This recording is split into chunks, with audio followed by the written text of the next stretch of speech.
नमस्कार दोस्तों, आज के गणित के क्लास में हम सीखेंगे एनसीईआरटी कक्षा छठवीं के अंतर्गत प्रश्नावली 8.1 के प्रश्नों को हल करेंगे।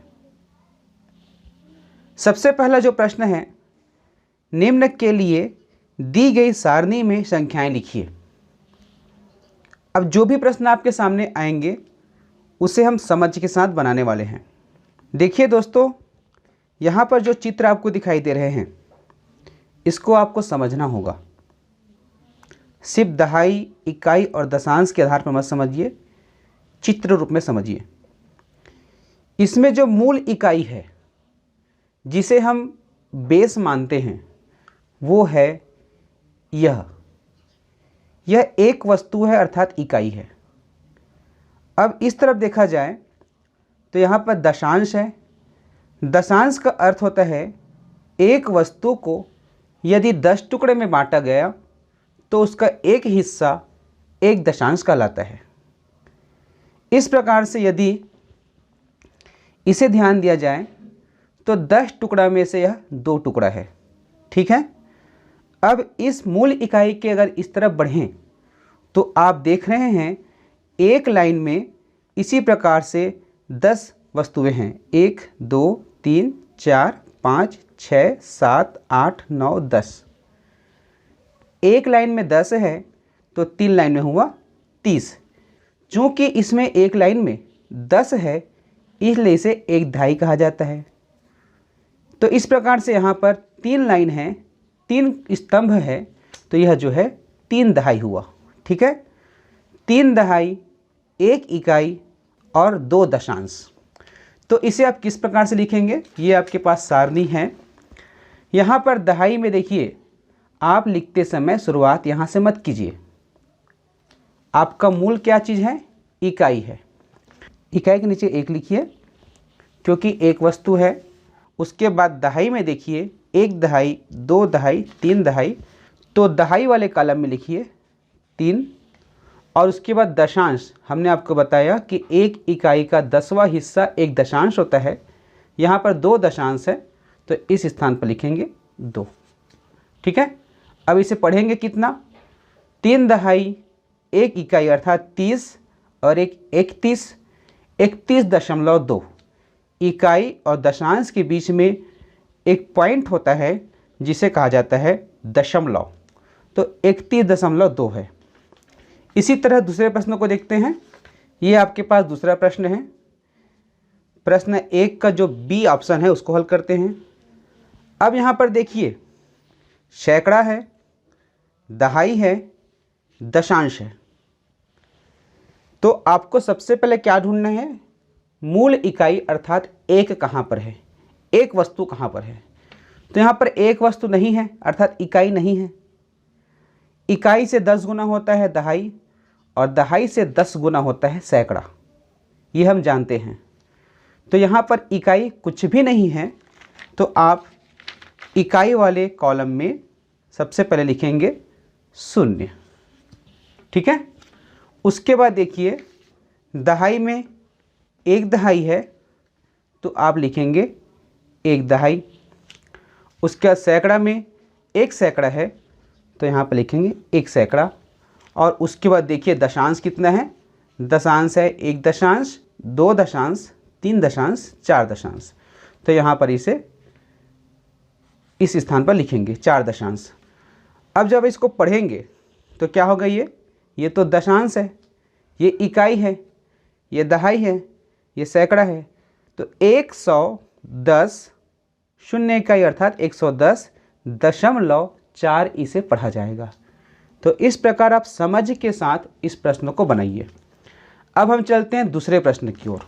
आप देख रहे हैं उज्ज्वल लक्ष्य यूट्यूब चैनल, जिसमें हम गणित को बहुत ही बेसिक रूप से लेकर आपके बीच आते हैं। यहाँ पर देखिए कहा गया है निम्न दशमलव संख्याओं को स्थानीय मान सारणी में लिखिए। तो इस प्रश्न में समझने वाली कौन सी बात है, इसको समझिए। इस प्रश्न में कहा गया है स्थानीय मान सारणी। ठीक है। तो स्थानीय मान सारणी क्या होता है? जैसे अभी हमने पहला प्रश्न को हल किया, उसमें एक टेबल बना था, एक सारणी बना था, वही जो है स्थानीय सारणी है। चूँकि यहाँ पर प्रश्न अलग अलग है, ए अलग है, बी अलग है, सी अलग है, डी अलग है, तो सबसे बेहतर ये होगा कि आप सभी के लिए अलग अलग सारणी बनाइए। तो आइए सबसे पहले प्रश्न 2 के ए को हल करते हैं। तो आपका जो मेन पॉइंट है, आपका जो मेन फोकस है प्रश्नों को पढ़ते समय यहाँ पर है 19.4। तो आपका जो पहला फोकस है इस संख्या को पढ़ते समय वो जाना चाहिए दशमलव पर।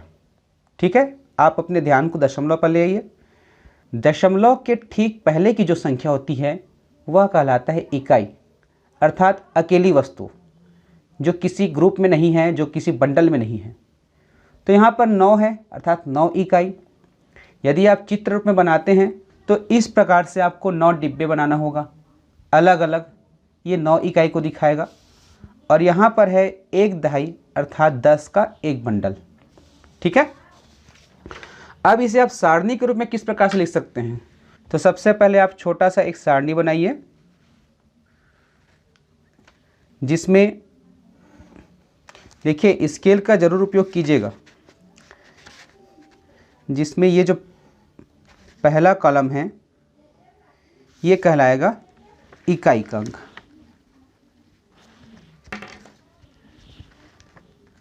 इकाई, अब इकाई के बाद होता है दहाई। चूँकि यहाँ पर इकाई और दहाई ही है, अब इकाई के पहले, अब इकाई के इस तरफ होता है दशमलव, दशमलव के बाद जो पहला संख्या होता है वह कहलाता है दशांश। तो आप दशांश को इस तरफ बनाइए। ठीक है, ये आपका दशांश, आप पूरा लिख लीजिएगा। अब यहाँ पर आप इसके मान को रखिए। सबसे पहले इकाई यहाँ पर हुआ, इकाई से इस तरफ बढ़ते हैं तो ये दहाई 1 हुआ, और इकाई से इस तरफ दशमलव, दशमलव के बाद होता है दशांश, इसमें 4 है तो आप इस प्रकार से लिखेंगे। तो यहाँ से स्पष्ट हुआ इस संख्या में 1 दहाई, 9 इकाई और 4 दशांश है।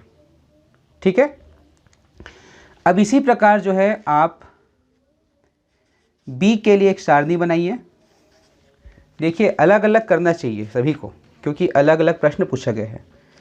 तो सारणी बनाने के लिए देखिए आपको कितना कॉलम बनाना होगा। क्योंकि दशमलव के पहले केवल एक अंक है, अर्थात इकाई के स्थान पर ही 0 है, तो आपको सबसे पहले छोटा सा ये बना लीजिए।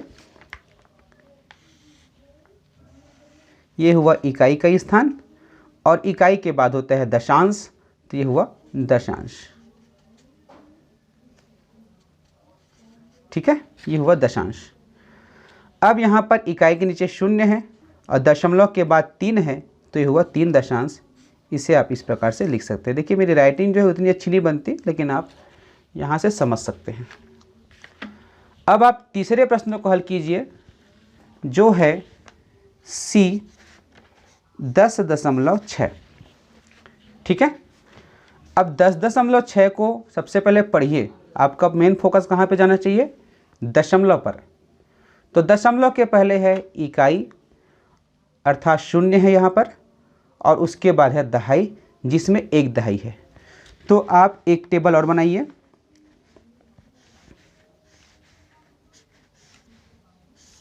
ये हुआ इकाई के लिए, ये हुआ दहाई के लिए, और ये हुआ दशांश के लिए। ठीक है, उसके बाद आप जो है यहाँ पर मान रखते जाइए। इकाई में कितने हैं? 0 है, दहाई में 1 है, और दशांश में 6 है। तो यह हो जाएगा 1 दहाई, 0 इकाई और 6 दशांश, अर्थात 10.6। ठीक है, दशमलव के बाद की संख्या हमेशा 1 से छोटा रहता है, ध्यान रखिएगा। ठीक है, अब हम चलते हैं प्रश्न क्रमांक डी पर, जहाँ पर पूछा गया है 205.9। ठीक है, ये है 205.9। तो सबसे पहले देखिए यहाँ पर दशमलव के पहले 3 अंक है, इकाई, दहाई, सैकड़ा के लिए।